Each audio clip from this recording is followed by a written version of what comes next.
52895. Remove lines 202 through 214 and insert an amendment. Representative Eskamani, you're recognized to explain the amendment.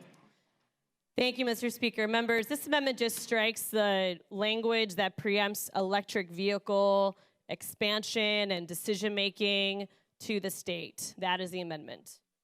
Are there questions of the sponsor? Representative Nixon for a question of the sponsor. Thank you, Mr. Speaker. Rep. Eskamani, can you tell me, I think this is a good amendment. Can you tell me why exactly you decided to file it? Representative Eskamani.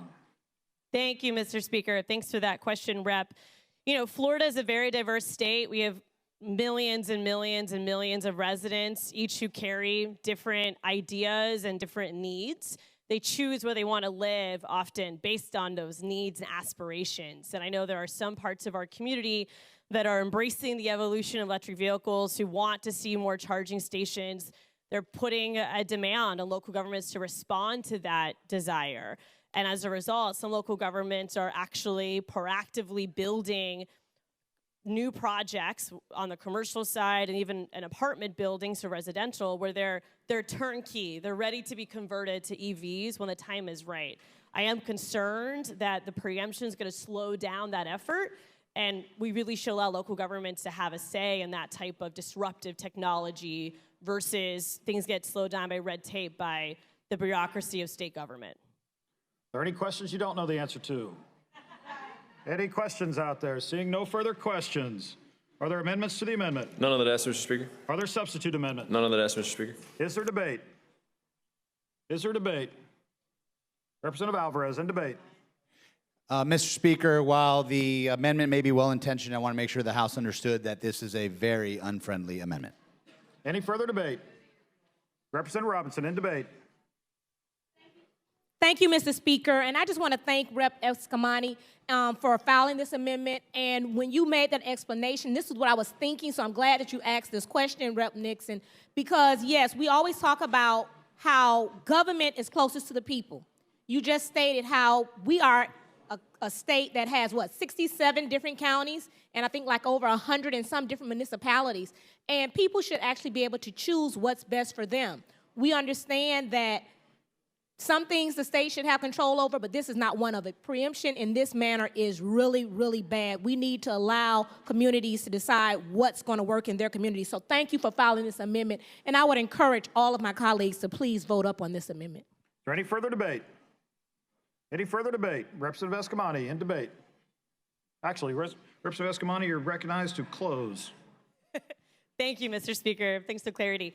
So, members, I recently got a new car last year, and due to the lack of charging infrastructure as a renter myself, I went for a hybrid, so I can have the ability to be as efficient while also still have the reliance of our fossil fuel infrastructure, which right now in Florida is more prevalent than EV infrastructure.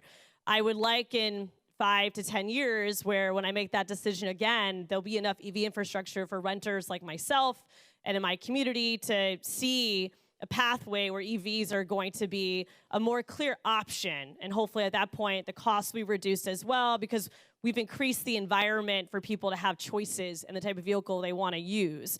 I'm concerned that this preemption slows down that evolution. And again, it might not be the best fit for your community, and that's fine. But for communities like mine, which are much more urban, I have more and more constituents who are driving Teslas, who are driving different types of EVs. And I think it's important that we support them in that effort. These are taxpayers. They pay property taxes. They should be able to have a place to park their EV and charge up. And so I really do find this preemption to be incredibly not just problematic, but protectionist in nature and trying to support one industry over another, and the state shouldn't be picking winners and losers. Thank you, Mr. Speaker. Thank you. Having closed on our amendment, we'll now proceed to vote. All those in favor of the amendment signify by saying yay. Yay! All those opposed, no. No. Show the amendment fails. Read the next amendment. Representative Eskamani offer the following amendment with title amendment, barcode 322827. Remove lines 1052 through 1072 and insert an amendment. Representative Eskamani, you're recognized to explain the amendment. Thank you, Mr. Speaker. This one, as you can tell from the line items, it just strikes what we talked about a lot this session, which is the ban on alternative proteins, also known as cultivated meat. That is the amendment, Mr. Speaker. Are there questions of the sponsor? Representative Hunchofsky for a question of the sponsor. Thank you, Mr. Speaker. Representative Eskamani, can you explain why you decided to strike this portion of the bill? Representative Eskamani. Thank you, Mr. Speaker. Well, I like that question, Representative.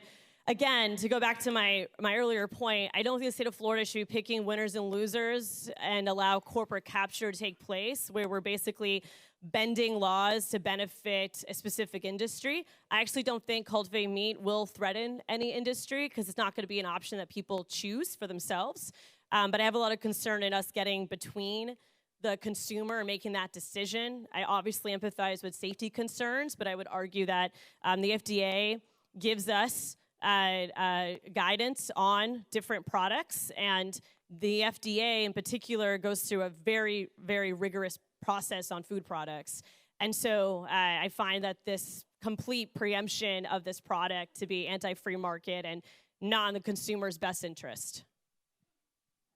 Clerk will pause the clock. Members, please join me in welcoming back to the House floor former member and current Senator Keith Perry. Welcome back to the Florida House.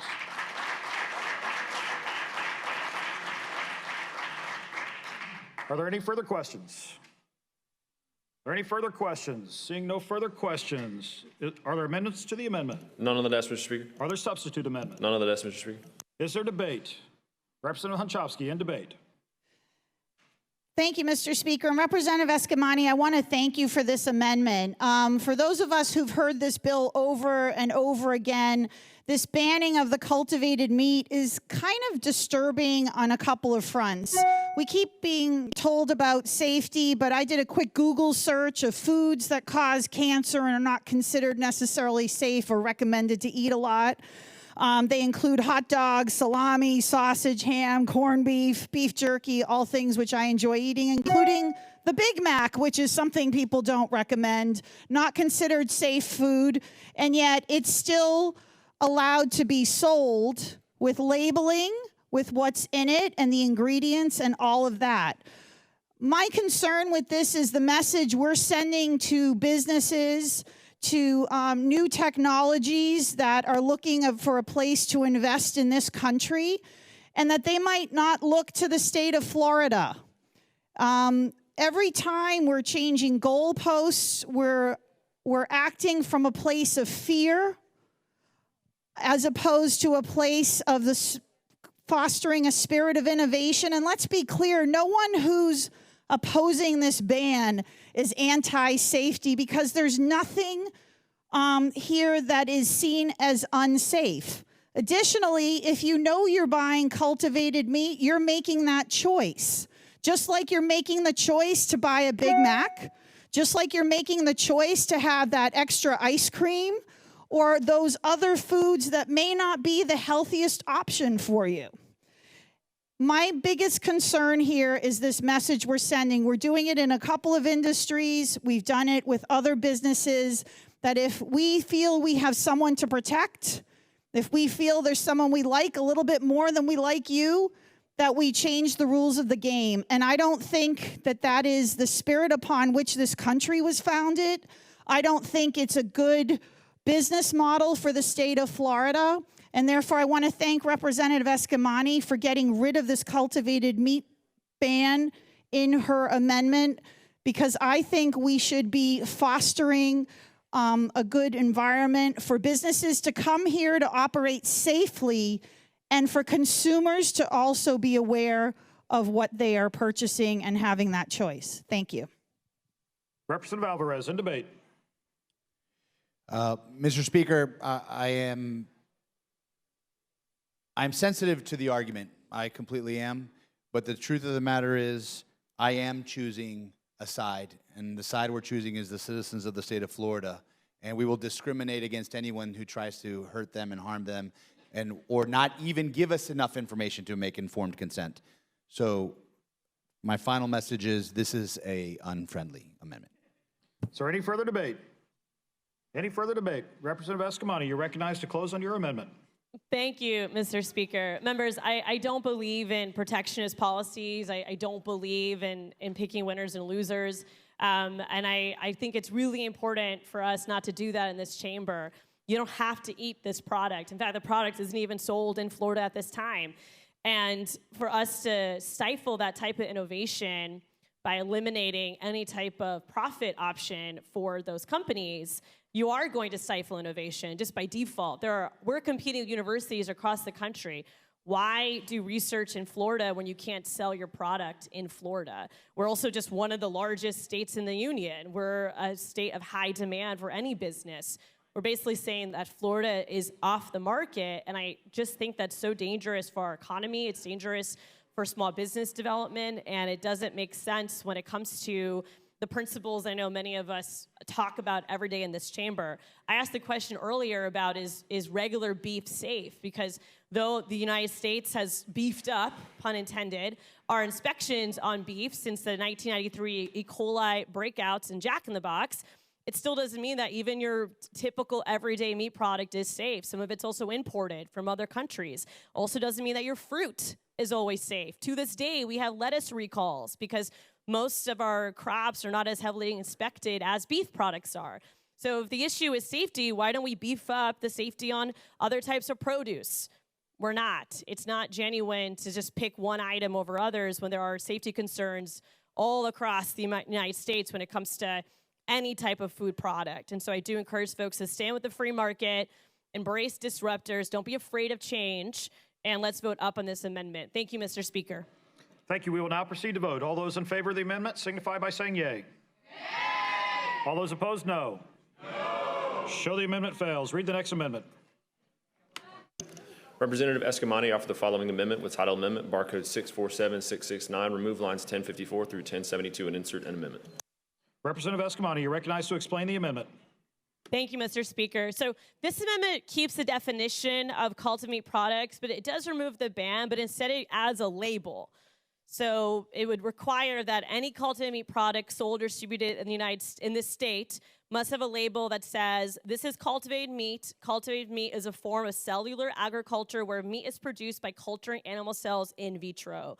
I also welcome other suggestions on a label. I basically just picked up the mainstream definition of this product and put that as a label so that consumers have a choice. Consumers won't be misled to think what they're purchasing is a normal, regular beef product. And that is the amendment, Mr. Speaker. Are there questions of the sponsor? Are there questions of the sponsor? Seeing no questions of the sponsor, is there an amendment to the amendment? None on the desk, Mr. Speaker. Is there a substitute amendment? None on the desk, Mr. Speaker. Is there debate? Representative Nixon, in debate. Thank you, Mr. Speaker. Rep. Eskamani, I really appreciate your amendment. You know, there's oftentimes conversations when many of our colleagues in the front row like to say that we should give the freedom to our constituents and to Floridians, and the fact that they are smart enough to determine whether or not they want to eat cultivated meat or, you know, the meat that actually roams around and eats before it's eaten. And so I really do urge and suggest that my colleagues vote up on this because our Floridians are smart. Give them the option. Give them the freedom to decide whether or not they want to eat cultivated meat, which may even be safer sometimes than the regular stuff. So thank you for bringing forth this good amendment, Rep. Eskamani. Representative Bartleman, in debate. Thank you, Mr. Speaker. A question was asked about cigarettes and tobacco and why there was a difference, because we allow people to purchase cigarettes knowing that it's going to eventually possibly kill them. So, and the argument was, you're putting a label out, it's informed consent. This amendment does exactly that. It is informed consent, letting people know what they buy. So if you think it's good enough for cigarettes and diet sodas and all the other foods that are cancer-causing, then this one should be included. So I appreciate this great amendment. I appreciate you creating informed consent. And this is so short-sighted of us because this is the future and people are not going to come to Florida. Businesses are not going to come to Florida. I'm very disappointed that this bill is moving forward. I urge all of you to vote up on this amendment. Thank you. Representative Harris, in debate. Thank you, Mr. Speaker. Yeah, this is a really good amendment. It, addresses some of the concerns that the sponsor had about informed consent. People would be able to read the label and decide for themselves that this is a product that they want to consume. And, I often am shocked at how I'm finding myself being more and more for the free market. But it is an opportunity to open up the market a little bit for some, new business, new products, a way to kind of move the economy in a different direction. So I think this is a good amendment, though, if there's any concern about informed consent. Thank you so much. Is there any further debate? Representative Alvarez, in debate. Mr. Speaker, there's a little bit of wordsmithing going on. If by informed consent you mean to tell me that you're telling me that I'm eating cultivated meat, thank you, bravo, and it's very well intentioned. But this becomes an unfriendly amendment because what we're seeking in informed consent is the data that tells me it's safe for you to eat in the long run. Unfriendly amendment, Mr. Speaker. Is there any further debate? Any further debate? Seeing no further debate, Representative Eskamani, you're recognized to close on your amendment. I waive close, Mr. Speaker. Wow.